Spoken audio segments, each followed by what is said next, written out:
So, Caitlin Clark here has been obviously talked about by everyone pretty much. Has been talked about by everyone in the sports world. And right now, obviously, when it comes to Caitlin Clark, currently seemingly going through the wars in terms of injury. Nobody knows what quite happened yesterday at their practice. It looked like it was banged knees. Nobody is 100% sure, and thankfully it looks like she's going to be okay. I doubt she's going to play tomorrow. But one thing is for sure. I literally remember when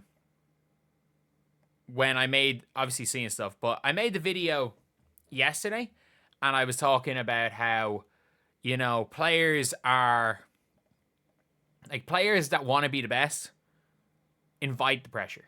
They take on the pressure. They want the pressure. They don't care if they're compared to the greats. And when it comes to Caitlin Clark, I always said it because Paige Bueckers is coming out there and saying just basically stop comparing her with our own players. And I don't think Paige is necessarily wrong in that, but you've got a very different answer from Caitlin. As I said if they asked Caitlin the same question, they asked her specifically about Paige comparisons, she would probably say something about, we are our own different players. But I was saying there's no way Caitlin Clark does not want to be compared to the greats. And straight away, when asked about pressure, this is what Caitlin Clark had to say. There's always expectations and, pressure to perform. And at the end of the day, we play basketball because we love it, and we've done it all our life. And I think just reminding ourselves of that, we understand the spotlight. We understand, people expect this team to win, and that's exactly what we want to do for our fans and for this organization. But I think me personally, I wouldn't want it any other way. We get to show up every single night, and there's people cheering for us, and you get to play the game you love. So if there is that pressure, you do feel that pressure, I think that's just something you embrace. That's always what I've tried to remind myself over the course of my career is, you just rise to the occasion because you wouldn't want it any other way. 24 hours after the Paige Bueckers coming out there and saying, stop the comparisons, stop comparing, there's no rivalry, it's just media-driven. And I mean, there is no rivalry, and it is media-driven, but every rivalry is media-driven. Let's be real. If we're being honest, who Caitlin Clark's actual rival is in basketball is J.C. Sheldon. J.C. Sheldon is Caitlin Clark's actual basketball rival, but there's just so big of a difference, and no one cares about how J.C. Sheldon's doing the W. She mightn't start for this tanking Connecticut team. But it is genuinely exactly the answer you want to hear. It is exactly the answer you want to hear because I say do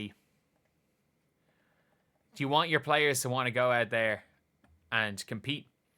And obviously, look, when it comes to Caitlin Clark, she is now on a team that's expected to win, and she looks happier about that. All these players are happier about that.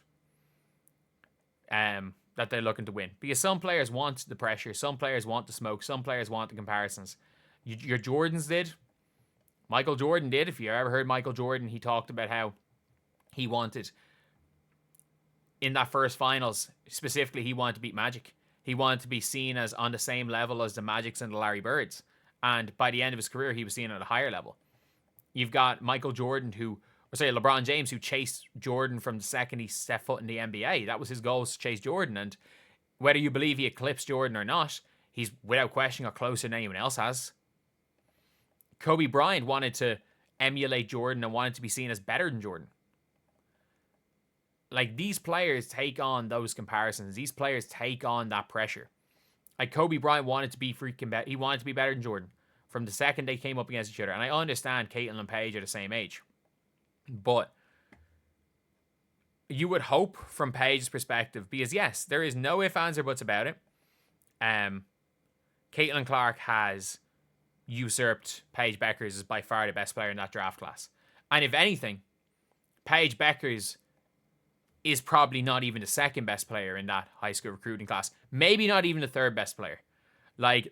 If you were asking me to start a franchise right now, you're taking Caitlin 1, you're taking Cardoso 2.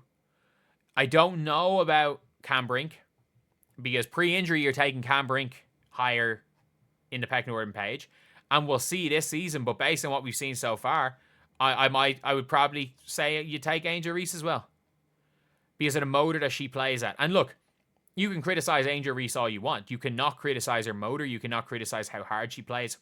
You cannot criticize her effectiveness on the floor. You can criticize her ability. You can criticize certain things she does on the floor, like settling for bad shots she's bad at. However, what you can't criticize Angel Reese for is her motor, and that's the one thing you can criticize Paige for. And you better believe Angel Reese wants to smoke with every WNBA player. She wants to smoke with all of them. Whether it be Aja, whether it be Fee Collier, when they're on the floor, she wants to smoke.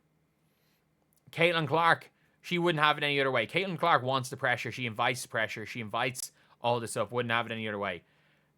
And I don't know. I don't know when it comes to Paige. I think very soon those debates will stop and Paige will be allowed to run her own race. But as long as, I'm not even saying the media, as long as social media are continuing to push because Paige Bueckers, I'll stand by this, Paige Bueckers is the greatest female high school guard of all time. I'll give you that. Paige Bueckers as a freshman had the greatest freshman season for a player I've seen. And I would say it was very close. I would say there should have been a debate for player of the year that year between her and Caitlin. But I still think Paige was a different then. His modern version of Paige doesn't go number 1 in a lot of drafts. She went number 1 in 2025 because it was a 1.5 person draft.